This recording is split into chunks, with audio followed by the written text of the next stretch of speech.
I stood in the kitchen with 30 balloons brushing the ceiling, cake hidden in the fridge, and all our friends waiting quietly in the living room. The lights were off, the candles were lit, and my heart was pounding with excitement. I'd spent weeks planning this, her favorite people, favorite food, even a playlist of songs from our first date. When the front door creaked open, the whole room tensed, waiting for her to walk in and be smothered in confetti. But she never showed. Instead, I heard muffled voices in the hallway. I thought maybe she was on the phone, stalling for dramatic effect, so I tiptoed over to peek.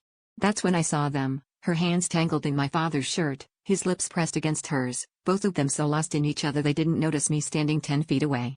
I didn't move. I didn't speak. I just watched, my mind scrambling to make sense of what I was seeing while behind me, our friends started getting restless, whispering, wondering why the guest of honor wasn't coming in. When they finally pulled apart and saw me, her face went white, his went red, and all I could do was laugh. Not because it was funny, but because the alternative was losing my mind in front of everyone.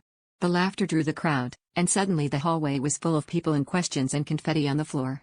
She tried to stammer out an explanation, but all I could hear was my own pulse roaring in my ears. My dad couldn't even look at me. Someone knocked over the cake, and frosting smeared down the wall. When it was over, I locked myself in the bathroom and stared at my reflection, searching for the part of me that missed all the signs. I realized I'd been so desperate to create the perfect moment, I ignored the cracks spreading underneath. I wanted to believe in the fantasy more than I wanted the truth.